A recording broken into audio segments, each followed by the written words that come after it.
this combination of CFA with MBA and MBA with CFA.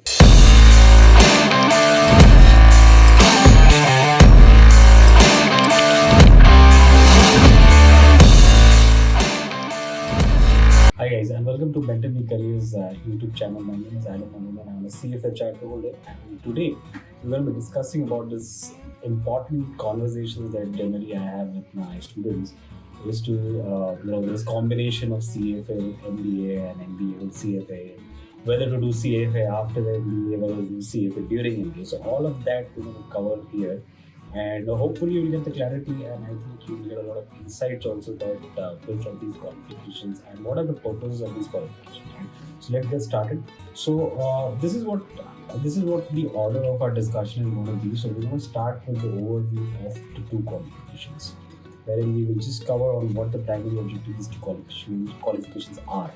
Second, we're going to be talking about which is difficult, because this is also another question that everyone tends to ask, is which of these qualifications is more difficult to do, right? Third topic of discussion is going to be the salary comparison, in which we're going to be discussing on what happens with CFA, without CFA, and with CFA and MBA together. And finally, I'm going to give you my final suggestion and review on how to approach this basis what your situation is at the moment in terms of academic career or your professional career, right? So let's get started with the first, which is the overview, CFA versus MBA.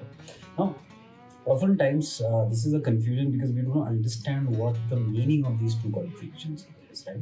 It's not about whether CFA is good, bad, ugly, or whether MBA is more niche or MBA is bad, MBA is good. That's not the purpose of that's not the correct way of looking at it. The correct way of looking at is on what is the final purpose of these qualifications, right? So I've created a table out here, and you might be able to make some sense out of it. Is the fact that CFA is an investment analysis knowledge charter. So you're proving your understanding of certain investment foundational concepts. Now, when I say foundational, doesn't mean that it's basic.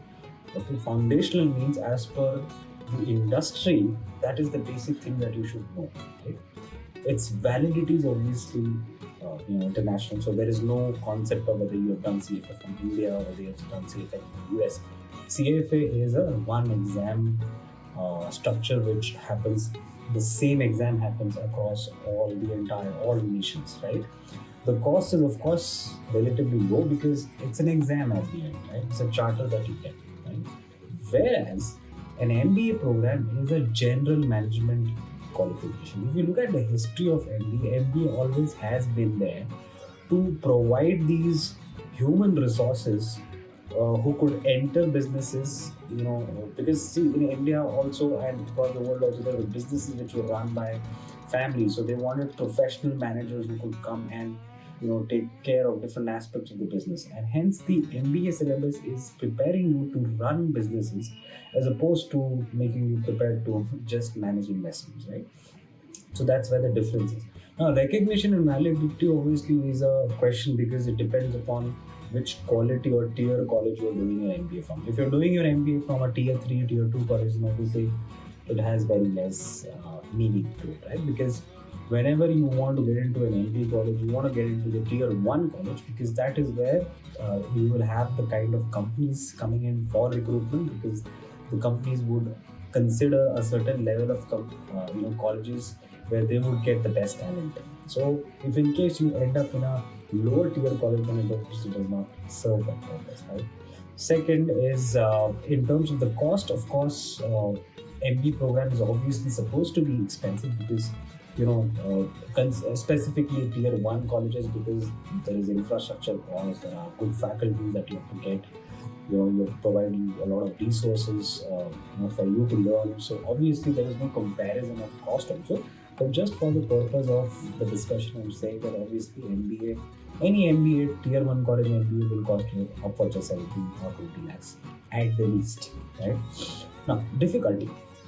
Now, this is where it's an interesting discussion, because generally people will say that, sounds like the CFA is an exam, so it must be difficult. But you have to understand that if you try to look at both the qualification, if you look at MBA, Getting into a tier 1 college is the right metric to compare with the CFA exam. Okay, because tier 1 seats would be somewhere around 5,000 to 6,000, considering all the top 10 colleges. Right now, there are about 2.5 lakh applicants who actually give the CAT exam, so the success rate is about 2%. Right, so it's not easy. Now, having said that, you should also remember that since MBA is a more popular program, and it is, it's like a no-brainer qualification that people do after their engineering or even their commerce qualification. So obviously, you're gonna get a lot of unprepared crowd also, because the way the success rate looks smaller. Compare that to CFA. Now, people generally try to see only the level 1 pass rate, but that's not so. You should actually look at the entire pass rate from level 1 to level 3. So, if you said that, let's say, about 100 people came in at level 1, considering that all of 100 actually give the exam, because there are a lot of candidates who don't give the exam also, but that might be the case with even a CAT exam, right? So, CFA level 1, let's say 27 people pass, right? Now, so this pass rate has actually come down recently after the structural changes which have happened post-COVID. So let's say about 27 people pass the level 1 exam. Out of that, about 42%, so you're basically saying around, let's say somewhere around 12 to 15 people pass the level 2 exam. And from level 2 onwards, you're saying 50% people pass it. So that's about 5. So the success rate is about 5%. So if you try to look at that way, the difficulty level is not, you can't really say that, MBA is more difficult or CFA is more difficult, but both are competitive.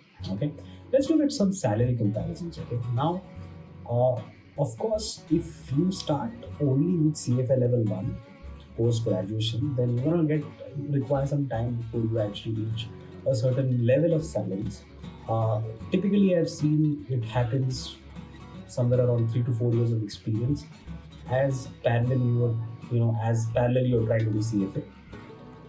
Then you will reach the same salary brackets as as an MBA grad who's passing out from a tier 1 college as a fresher.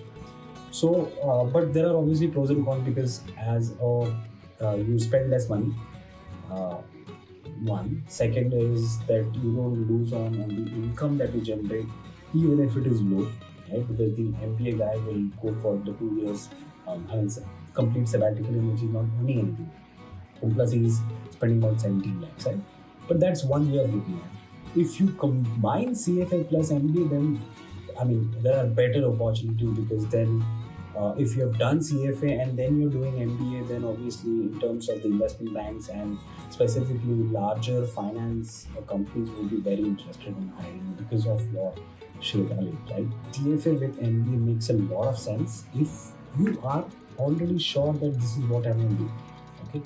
Please bear in mind that CFA is not a management qualification; it's an investment management qualification. That means everything about investments. There's no marketing, there's no HR, there is no general management, there is no operations, there are no basic management subjects. So everything is going to be about, and to a lot of extent very deep into investments. So my suggestion is that if you are a graduate, just graduating, and you know that investments is something that you like, then the first step would be, my suggested way of approaching this would be to start with CFL M1. Parallelly, get some experience about 3 odd years in core finance, and meanwhile, obviously, develop your skills as well. And then getting into an MBA tier 1 college, because this will give you the opportunity to get the maximum benefit out of the MBA. If you do MBA first and then do CFA, because see, CFA is not a placement qualification. CFA does not have a placement cell, right? It depends upon your own abilities of getting an interview. So if I'm already skilling myself up and I'm adding a lot of qualifications before I do MBA, then I enter a platform in which the college is able to give me, this, these tier 1 companies which come in. So I'm able to reap out the maximum benefits of an MBA. So you have to understand what MBA actually does. Okay. Second is, let's say, for the explorers who do not know that investments is their cup of tea, or you don't know whether this is going to work out for you. So in that case, go for an MBA tier 1. Okay. If you get convinced by the second year or the first year end that investment is something that you are interested in, then start your level 1 preparation plan. Complete your level 2 also by the time you pass out from the MBA, and then approach for charter. So that ways, even if let's say you are a little late and probably you don't have the core experience, but still before the placement season, you will have the level 2 credentials with you at least, which might give you some benefits in terms of placements. So that's a short video on CFA with MBA questions that usually students ask. I hope the video helped, and I'll see you in another video.